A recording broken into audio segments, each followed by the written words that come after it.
Welcome back to the Vandy Sports Podcast. I'm Joey Dwyer with Brandon Bigsby outside Memorial Gymnasium. The day has been long awaited, but we're here and we're ready for Vanderbilt's opener against Maryland Eastern Shore. Brandon, big day for Vanderbilt basketball, the start of a new era for it. Mark Byington takes the helm on the sideline of Memorial Gym for the first time tonight. I think it's the first time he's ever had to practice where to line up on the sideline, but he will tonight. And I think there's a lot to prove for Vanderbilt tonight. They won't have A.J. Hogarth, and we'll talk a little bit about that. We'll talk some more about the rest of the storylines, but overall, I think you're going to see what Vanderbilt's basketball is going to look like for the next couple of years tonight. You're probably not going to see it fully fleshed out. They're probably going to have better rosters in the years to come. They're going to have A.J. Hogarth on Sunday. The rest of the way forward, they'll probably have Alex Hemingway. So things are going to change. They'll probably evolve their style over the years, but it's a brand new era for Vanderbilt basketball, and tonight I think we're going to see a little bit of what that era looks like. Yeah, and I think there's a lot of excitement from the Vanderbilt fan base because of that new era, and not even just a new era because there's a new coach, but completely new team, completely new play style that Vanderbilt really hasn't seen within the last 10 plus years probably realistically. So I think there's a lot of buzz around that. And as you mentioned, for Mark Byington, how big is this for him? His first game here at Memorial Gym, he gets to finally, you wait and you imagine this moment and you finally get to kind of see that come into the culmination after all the time getting his team together. Because remember, again, totally new roster, all the summer work, all of the prep work, all of it leads to tonight, and these fans finally get to get a little bit of a taste of what the Mark Byington era could look like here on West End. Yeah, I mean, it's a big game for Vanderbilt, and we don't do these before every game. We've never done a basketball last-minute thoughts before, actually, but, I mean, I think this one is warranted, right? This is the game that will really put a taste in your mouth of what the Mark Byington tenure will be. I think their first test will be next week against Cal, and that's going to be a really big one, maybe their biggest game until they go to Charleston. I think probably undoubtedly so, actually, but tonight, I think they're going to win by a lot, and I normally don't make declarations like that, but 30.5-point favorites, the line opened at 24.5. I will say, though, Maryland Eastern Shore, nobody's really seen what they are. A lot of their D1 transfers are not guys who are experienced. I think their most experienced D1 transfer averaged like 4 points a game last year at a mid-major. They got a lot of JUCO guys, a lot of guys who there's not a lot of tape on. I think Mark Byington has really been challenged to prepare for this team.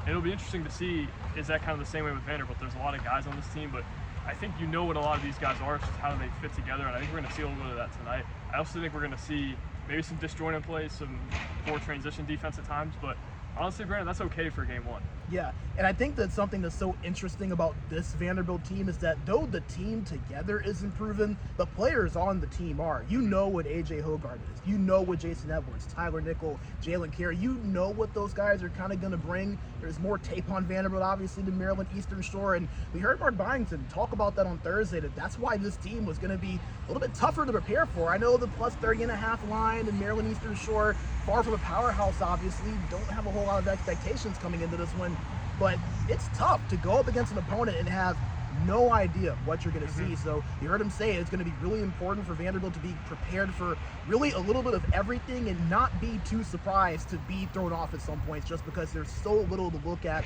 and so little to know about what this Maryland Eastern Shore team is and what they bring. Yeah, I think it's interesting. Even Mark Byington talks about we're prepared for zone, we're prepared for press, we're prepared for man.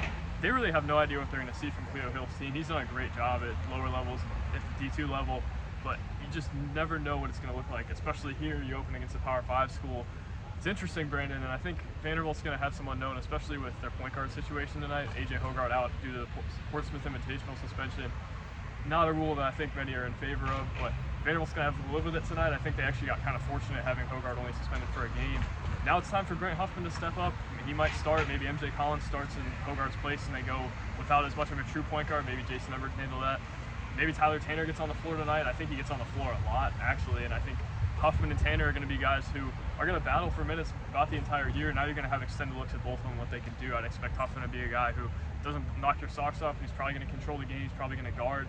Tyler Tanner, though, I think there's some room for him to make some flashy plays. And then kind of off topic, Karis Bilal, I think, is an interesting story to follow tonight. Is he dressed out? Is he in the game if it's a blowout? I think a red shirt could be in store for him, but we haven't heard that explicitly. I think tonight could be an indicator of that. But back to the point guard situation, really interesting storyline to follow tonight. Yeah, and I think the one person I really am interested to see is Tyler Tanner. Obviously, local product, a 3-star freshman, someone that Mark Byington raved about over the summer, not just from what he's able to do on the offensive end. I think everyone kind of knew Tyler Tanner had a lot to bring to the table offensively. it was the defense that Mark Byington said he was really excited about when it came to Tyler Tanner. And as you mentioned, I think this is a game that we could expect to see a pretty good bit of him. Honestly, I wouldn't be surprised to see him play a little bit north of 20 minutes tonight, especially with no A.J. Hogard in the lineup. So I think he's someone that's going to be interesting to look out for. And Jay Collins, obviously, going to be very exciting to see if he can translate the momentum that he had at the end of last season with Virginia Tech. We were both talking about him last week, and we both feel like he's someone that can really make a big impact and be arguably one of Vanderbilt's most important players this season. So that point guard position, especially with A.J. Hogard out in the lineup tonight, it'll be interesting to see who steps up, what roles they played, and kind of who makes a flash, I think. I think Mark Byington's looking to see who's going to be able to make plays for him. You heard him say it last week. He doesn't have anything set for rotations yet. It's going to be a very see-as-we-go type of deal. So it's going to be deep, too. Yeah, and it's going to be very deep. So we'll see a lot of different guys. Then you're going to see some players looking to make an impression tonight as well. Yeah, I think it's going to be deep, but I think it's also going to be a sense of urgency. Last year, you saw Stack kind of just throwing out guys. Malik Presley was in there. Graham Carlton was in the second half. I don't think you're going to see that tonight, but I think you're going to see some toying, especially in the front court. Jalen Carey, obviously going to be the bell cow there, but they're going to have to find some answers at the five. Otherwise, I mean, Maryland Eastern Shore has 4 guys 6'8" or above. That's more than Vanderbilt has, I think. If you think McLaughlin, Roberts, and Carey are all in that range. I don't even think McLaughlin is 6'8", but you look at Maryland Eastern Shore and you say, man, they've got more depth up front than Vanderbilt even has at this point. So Vanderbilt's going to have to toy with some lineups. They're going to have to find what makes them different and what works for them in the front court. And I think tonight, starting out the process of that, I think you're going to see some wacky lineups at times, but I think you're going to see Mark Byington trying to see what works, what doesn't work, and tonight's the start of that. Well, I can guarantee one thing. You will see all 5 point guards on the floor throughout this entire game. But someone else I'm really interested to see, Joe. What are they going to do with the intros? Is everyone going to be a point guard? Is everybody going to be a guard? I'm really interested to see what Chris Freeman does with that, the PA announcer here at Vanderbilt. An absolute legend, by the way. Shout out to him. He normally says guard, but I wonder if they'll give him special instructions tonight. I think they have to. I mean, there's no 2 guard in the lineup technically, No, so everyone's no a point guard. But you mentioned someone, too, I think it's going to be really interesting to look out for. How does J.Q. Roberts look tonight? I'm going to be very interested, especially considering that Maryland Eastern Shore, a team that does have some unknowns, does have some size. It's going to be interesting to see how J.Q. Roberts look. How much of a step has he taken? How many minutes does he play? Just kind of seeing how Mark Byington manages that and how much responsibility J.Q. Roberts is able to handle. That's going to be something else I feel like a lot of people maybe aren't thinking about coming into this game, but has a massive, massive implication on potentially which way Vanderbilt's season goes. Yeah, I think he's a guy who, from what I've heard, is taking a step. I'm not expecting J.Q. Roberts to come in here and look like a fully fleshed out product, though, especially at the 5. I think you got to temper a little expectation there, and not saying you were hyping him up or anything, but I'm interested to see kind of what that looks like practically. And I wonder if most of his minutes come at the 4 tonight. What if they come at the 5? I think he's going to have to play the 5, but I wonder if more you see McLaughlin there than Roberts. That's going to be a really interesting story to follow. Brandon, I'm going to leave it to you kind of broadly. If Vanderbilt covers that 30.5-point spread tonight, what happens? I think it's kind of just business as usual. I think that Vanderbilt fans in general will be excited because if you go back to a year ago, Joey, there was another very lowly mid-major team that came in the Memorial Gymnasium in Presbyterian. And Vanderbilt lost that game by double digits. They're going to hate you for bringing that up. I don't care. I was in the building. I was with my dad sitting in Section F, and I had to endure that just like all of you. So my pain is your pain, I promise you. But nevertheless, I think that if Vanderbilt can just come in, take care of business, if they can look relatively good doing it, obviously that will help. I think there's going to be some excitement from fans. And again, I think the biggest thing is not even necessarily just the result and how the result goes. How does the team look? Who steps up? How do they gel? And you mentioned again with J.Q. Roberts, guys like him, what does that step look like? What does the progress look like that they took? I don't think anyone's expecting anyone specifically to go and knock anyone's socks off. I think people just want to see how does this team look and where has the progression been. That's going to be the big thing I think the Vanderbilt fans expect. They can do it convincingly. That's a plus. Yeah, I think they have a real path to doing this convincingly. I don't think it's any surprise with the 30.5-point line.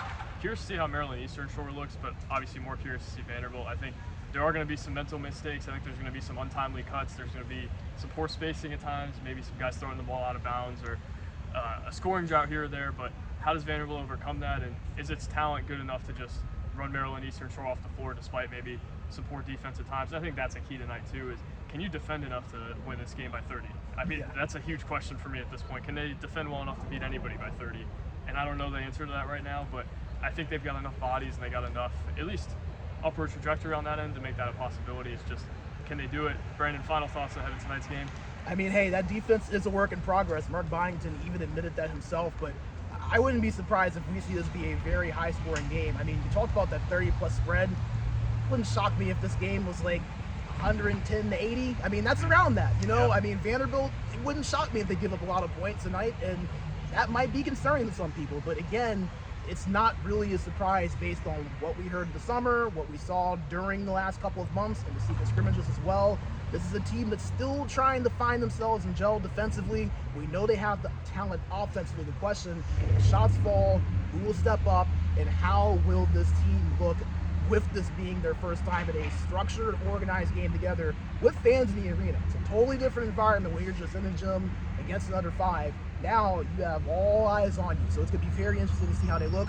Joey, I'm excited, man. College basketball, Memorial Gym is back. It's good to be here, man. Yeah, I think you put it well. Your first game at Memorial for a men's game, I think it'll be an interesting night for you, but I think Vanderbilt's going to come out and be ready to play tonight. In the past, we've seen them push it under the rug too many times, kind of look ahead. Tonight, no way they look ahead of this game, right? I mean, you never say never, but you would think in game 1 of Mark Byington's tenure, they're going to be ready to play. It's going to be an interesting sight tonight at Memorial Gym. I'm Joey Dwyer. He's Brandon Bigsby. We'll be 4 deep in the press box tonight, so who knows what the post-game show will look like, but 4 point guards. 4 point guards. I think we'll all be on it, and looking forward to that. Vanderbilt fans, we'll talk to you tonight. Peace.